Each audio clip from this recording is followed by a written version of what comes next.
Hey, so in this video I'm gonna share with you my personal experience with cutting sugar, but not only, I'm gonna share with you what are the consequences of cutting sugar and what are the consequences when you get the sugar back to your body. How you feel when you don't eat sugar and how you feel when after a period of time you're not eating sugar, you start eating it. This is my story and this is strictly personal. What happened to me doesn't mean it's gonna happen to you and anything like that. About 2 years ago, I started these experiments with quitting sugar.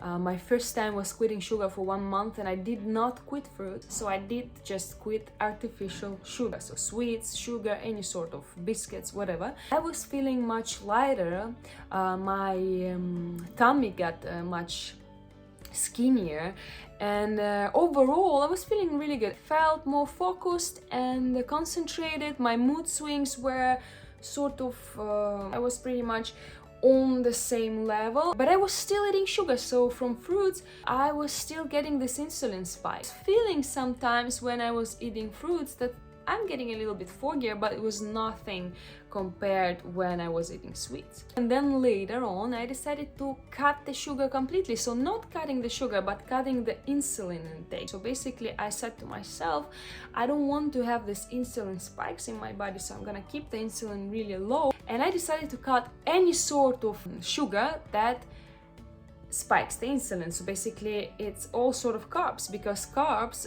after they go into insulin, so basically what happens is that when you eat even a piece of bread, especially white bread, it will spike your insulin as if you had a chocolate. So I said, okay, let's skip everything, especially sugar and also fruits, anything that can spike my insulin, and let's see what's gonna happen. What happened next? After 1 month I was feeling really very good. I was feeling super focused.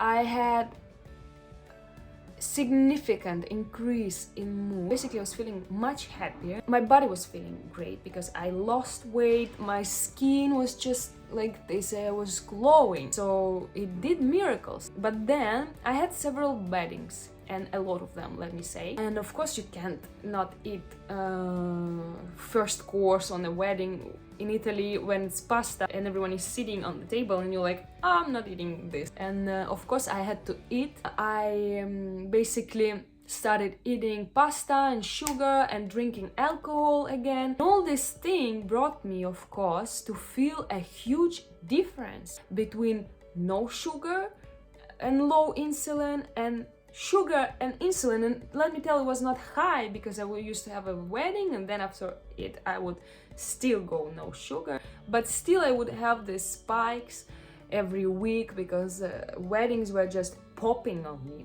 So what happened is that I felt really miserable at some point, and I really felt like it's sort of depressing state. It was not a depression because I studied psychology, I know what is a clinical depression. It was just these depressive moments where I was feeling very sad and my brain was not thinking clearly and I had so much thoughts, and I realized that this is all because I started spiking my insulin again. My skin got just worse. I really started noticing my wrinkles coming back and all this sort of things, and I was like, whoa, this thing really, I don't like it. And I feel like a human being really naturally is designed to survive without this kind of high carbs. And if you start reading books about evolution, how we evolved, we really evolved much longer without grain and sugar. So our bodies evolved centuries without this. Lately we've been just through this whole sugar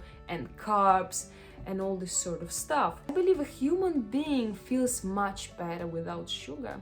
But this is the thing, if you will cut the sugar as I did, when you will get it back, because at some point something will happen and you will start eating sugar again, and especially if you drink alcohol, you will start drinking, you will feel really miserable. So this is the problem of cutting sugar completely, because it's gonna be like very hard. I'm not sure what is better. If you make a choice to keep your insulin level low for life, That's really cool, and keep it up. You will feel it. It's gonna be super nice. But I'm not capable of making this choice because I never know what's gonna happen. I'm good into taking some experiments and making some good stuff for myself, but I'm not sure that I'm gonna be able to live low carbs for life. I mean, I live in Italy, we have wine, we have pizza, even though I don't drink almost nothing, but sometimes I can drink a glass of wine and I think it's good, especially in Italy, guys. I don't know now. I think I need to balance. I need to find some sort of balance. And here's this video, just kind of like elaborating this whole thing without putting you into a position to do something. Let me tell you that really cutting insulin levels, it's just legit, it's just cool. You really feel amazing. You not only feel amazing, you really look amazing. Try and see if this works for you. It definitely will work for you, because if you try and come back to this video, write me a comment how you feel after 1 month really cutting the carbs and just staying low in insulin. And then if you're gonna have something like I had, come back and write me how do you feel after adding your sugar back. So yeah, like this video, thank you so much for watching, and have a nice day, y'all.